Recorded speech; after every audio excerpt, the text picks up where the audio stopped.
To start with, you're going to need one piece that is 8 inches by 14 inches wide. You can cut this as one piece or you can cut it on the fold like this. You're going to need two pieces that are 2 inches by 6 inches, and you're going to need two pieces of elastic that are 6 to 8 inches in length. The first thing that you're going to do is you're going to iron these edges of the 8 by 14 inch piece. All right, so you're going to turn this edge in, and you're only going to turn it in about 1/4 of an inch, and you're going to iron it. I find that ironing is so much easier than pinning. Then you're going to turn it in another 1/4 of an inch. And this is going to make your edges where you're going to have your pocket. So after you have that ironed, you're going to come to the machine and you're going to just put a basting stitch to hem this down. And you're going to do it on both sides.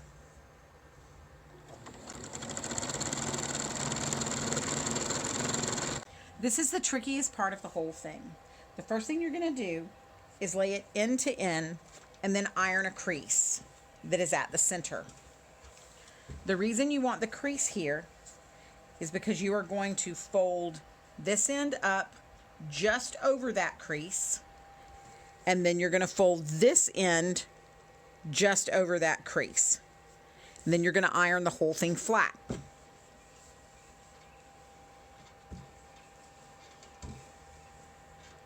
Once you have it ironed flat, you're going to turn it to the side with, you want your opening facing up. This is where you do your pleats. I'm not terribly precise about this, so it doesn't matter if you want to measure it or anything like that. That's entirely up to you. I just kind of go by feel. I'm going to put my fingers under here and make the first pleat like this. Don't pleat it all the way down so that you only have a small pleat on the other side. Iron that flat.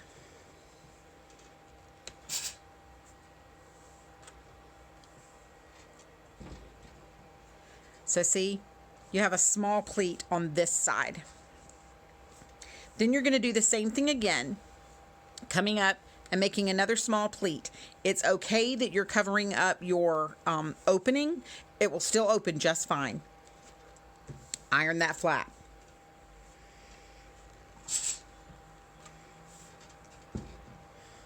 Do this 1 to 2 more times. Iron the whole thing flat. And now you have 4 nice accordion pleats on both sides. Now we're going to go back to the sewing machine. Rolling. Now you're going to go just down the edges. This is a basting stitch, and it's just to hold your pleat work in place. And you're going to do at about a 1/2 inch seam allowance.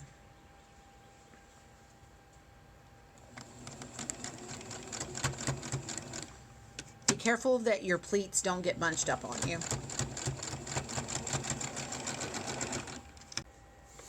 Now, this is what you have.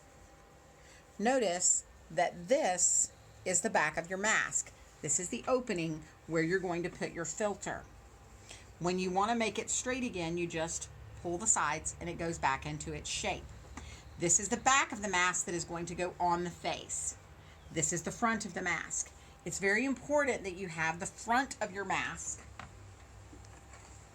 when you attach your elastics. I am using this itty bitty teeny tiny elastic. It works better than the 1/4 inch elastic because it's not as rough on the ears and it fits very nice. But 1/4 inch elastic will work. I wouldn't use anything larger than 1/4 inch. So we're going to come in here. You have your 4 pleats. We're going to come in here and we are going to lay this elastic, and you're going to lay it completely over your seam allowance. So here is your seam, and your elastic's going to lay completely into there. And you're going to bring your other piece and you're going to put it right here. Now, once again, it doesn't have to be precise, but you do want to make sure that you get the two sides the same. So I'm sewing just here at the top of this pleat. And if you're feeling it with your finger, you can feel this bottom pleat. So I'm sewing it just below that bottom pleat.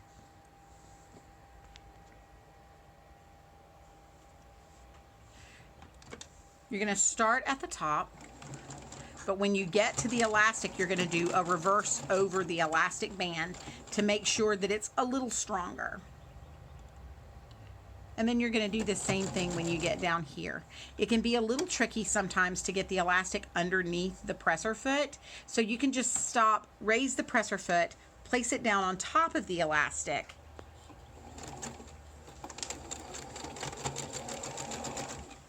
and that's side one. You're going to do the same for the other side.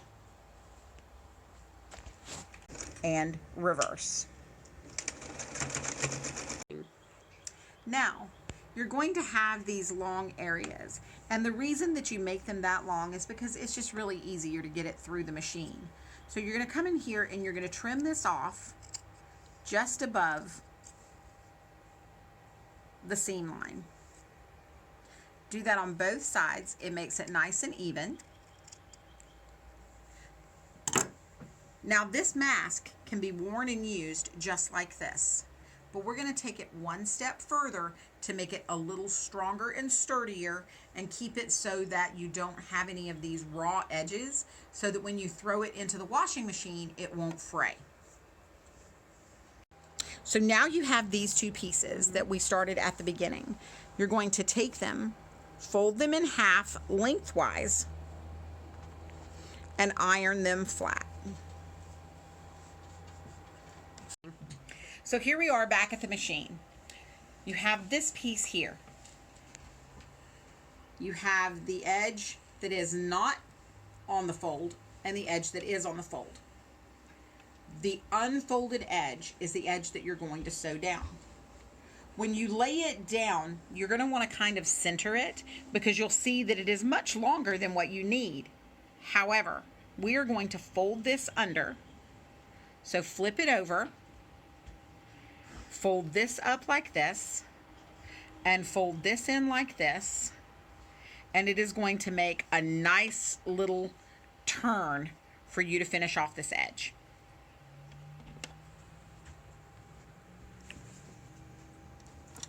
Following your seam line, the one that you trimmed earlier, you're going to sew a straight stitch. Be sure on this one and reverse on your edges, just because it gives it that extra strength and makes the mask a little bit stronger in the corners.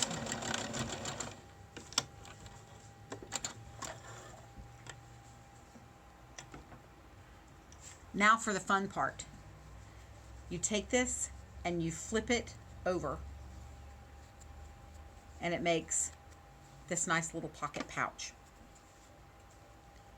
Then you take this pouch, fold it over one time, and we're going to do what is called a stitch in the ditch. You're going to come to the front, and you'll see how right here the back is a little longer than the front. You're going to come to the front with that part folded over. Let me get these threads out of the way. And you're going to come right up to this edge.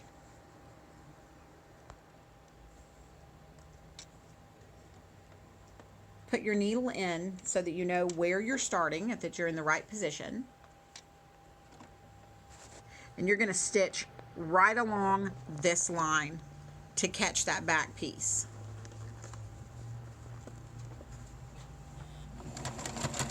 Once again, because this is where most of your tension is going to be sure and reverse both edges.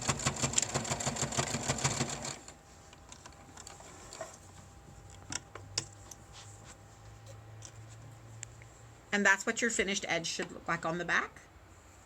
And that's what it looks like on the front. Now do the same thing on the other side. So this is what your finished mask looks like. This is the front of the mask. This is where you will put it over your ears.